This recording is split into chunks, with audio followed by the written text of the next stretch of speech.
Well, isn't this exciting? More exciting because I know what you guys don't.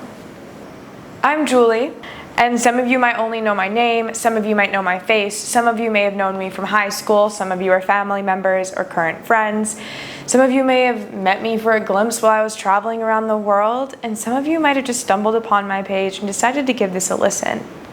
And whoever you are, I thank you for being here today. I think we all have something valuable to bring to this world, and some of us like to paint pictures or take pictures, and some of us like to crunch numbers, and others like to tell stories, and I just so happen to be one of the storytellers. I'm also one of the searchers. And I've discovered that not everyone is looking for something, and you don't really need to be, but my soul's calling is to look, and to search, and to wonder, and to explore, and to do that unapologetically. And so I've now spent the last 8 months of my life, post-college grad, having the opportunity and the privilege to go and travel the world. I've been blessed with the ability to speak to people around the world, and I have friends now in every corner of the globe, and I only hope to continue to grow that, because I truly believe you only get one life, as far as we know, on this earth. And if you only get one chance to live this life, why not do the most you can with it? See as many people as you can see, love as hard as you can love, and maybe there's the opportunity for reincarnation, but I only get one life here in this body as me, as Julie, as Juliana. And since I only get that one chance, I want to do the most I can with it to live a life that fulfills me. And that might include for right now traveling, and who knows, that could change and shift, but it is having conversations, and it is producing a life for myself where my dreams become a reality. And I have now understood that I am the only person who can make my dreams become a reality. I want to be a writer. I want to be a creative. I want to be a podcast host. I want to make YouTube videos and tell stories and share my life with the world in hopes that it could inspire you to live your life more for you. Because I will say, I think that is one of my gifts, is I make sure that I'm living my life for me and nobody else, because I've done that already. I've lived my life for other people, and I refuse to do that. And in doing so, and in realizing some things that I've wanted to do, I've had to go and do a lot of work behind the scenes. I'm video editing all the time, I'm writing all the time. I'm doing all of these tricks of the trades where I really don't entirely know what I'm fully doing. I'm just trying and I'm learning. And that's the beauty in it, right? Is I don't know what I'm doing, I'm trying, I'm learning. And I've learned that in being a beginner in all of this, there's so much frustration. I know that this podcast is potentially going to look different. I know that my videos that I create will look different. I know my books that I write will look different as I grow, age, and mature in this creative process of going and doing these things. And the funny part is I've always wanted to have this existence that matters. And sometimes I'll question myself and I say, is this journey of the creative, is this really a journey that matters? Is this really something that can make a difference in people's lives? And my one answer to myself is, as I'm sitting and I'm doing these things, I'm doing these creative endeavors, and I'm sharing parts of myself with the world, I can't help but think, heck yeah. I want to curse, but I don't know how the whole thing works. But I can't help but think, yeah, of course this is worth it, and of course this could inspire somebody to live more authentically them, especially in the day and age of social media when we're all hiding behind screens or other people's dreams. With that, the Search for More podcast is now born. And now the Search for More podcast doesn't necessarily mean constantly searching or constantly looking for something more. The Search for More podcast is about having conversations with people and discovering more about their stories. It's just that search for more. More about you, about me, about everyone around us, more about life here on this earth, more about what makes us come alive, more about what makes us not, more about motherhood or parenthood, more about love and loss, more about risk, success, failure.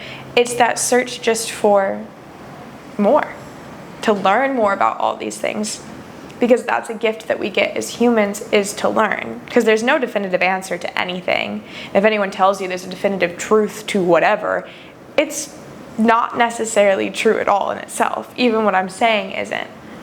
Because a definitive truth would have to mean it's a natural law, but who are we to interpret what the natural laws are? We can only guess as humans that we creatively conceive what we do in our consciousness, what is a reality. We can't really truly articulate what is true. But we all have our individual truths. And those you can hold near and dear to your heart. And my whole thing is I've learned this art of holding my truths near to my heart, but I also have understood that there has to be this point of non-attachment to that. And now this is where the search for self comes in. The search for now understanding that in not having any attachment to who I am or to what I believe, or not having any attachment to what might govern certain things, or not having attachment when it comes even to relationship and conversation, if I can just let things go and I can mold and be malleable with what the world brings to me, just like many things are in nature, I can now become a culmination of what has been and what will be to be what is. And so in that, in letting go of this attachment and becoming more malleable, especially in my own search, I become a beautiful thing that is everything that I've come across. And in that, I become everything. And now in the search for more podcast, I will touch on spiritual ideas that are a little more out there and could be disagreeable with. I will touch on educational insights that can be proven true for now and could be challenged in 10 to 20 years. And I think what this podcast will be is a beautiful container to showcase my growth in conversation and my individual search, but then also the life of everyone else around me and their searches. And honestly, this is a win-win for me because I just get to have beautiful conversations with people that I can record in a container to eventually look back at myself and see my own growth. But then also too, it's for that one person that listens, that shows up here, that wants to know more. Whatever topic it may be, maybe I could provide just a little bit of insight into that. Or the beautiful guests that come on here can as well. I am who I am because of the conversations I've had.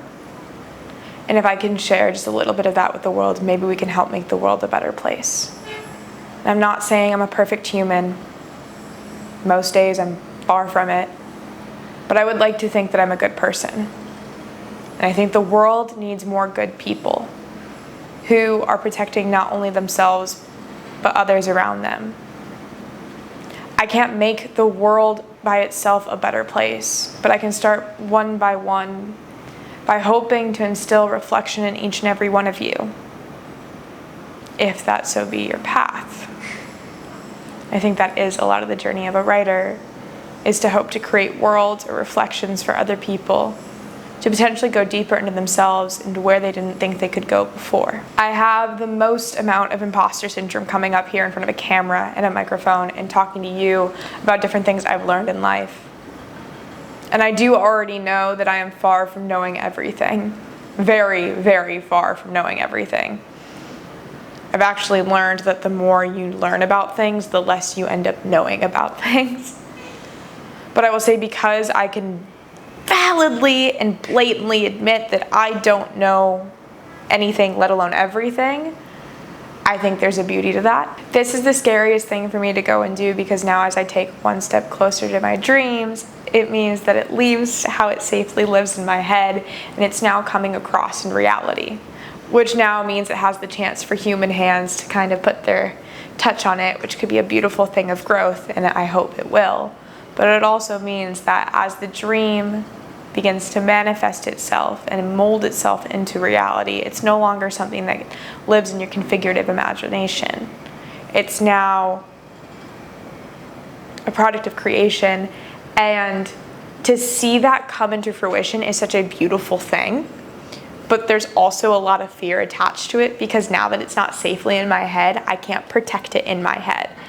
And it also maybe won't be what I want it to look like, or it won't come out the way that I foresee it coming out. It's going to be me sitting here and now that I'm actually looking at the thing, yeah, I'm scared. And also a little judgmental of myself in this moment. And also worried about all the human things that we worry about what other people might say, how might other people perceive me, what happens if this succeeds, what happens if this fails, all of those things. Yeah, I'm human, so there's that. So remember, when you're watching people on the other side of that camera, remember that there is a human being sitting beside this, and you're holding now a fragment of them in whatever capacity you are. And the things that I have to say in your heart and in your mind. And I thank you for that, but I'm also terrified of it, because there it goes. We've lost all sense of control with it. And I think that that is something that I need to do more in my own life, and especially creatively. So those are just some little fears and disclaimers coming up about how I feel about starting this podcast. So if you don't know me and you don't know any bit of my story, I'm a 23-year-old girl who lives in Oahu, Hawaii. I'm a settler in the Kingdom of Hawaii, which in itself is a multifaceted phrase that needs to be further digested and understood, because there's a lot of content creators and people who come out here and they live out here and they showcase the island as this beautiful backdrop for their things, but don't actually highlight what Hawaii is. I am privileged and blessed to be able to live on Hawaiian soil. The state of Hawaii is a state that was in fact stolen. It was a kingdom that was once reigned by kings and queens. With that being said, I'm going to strive to not make my content about being in Hawaii.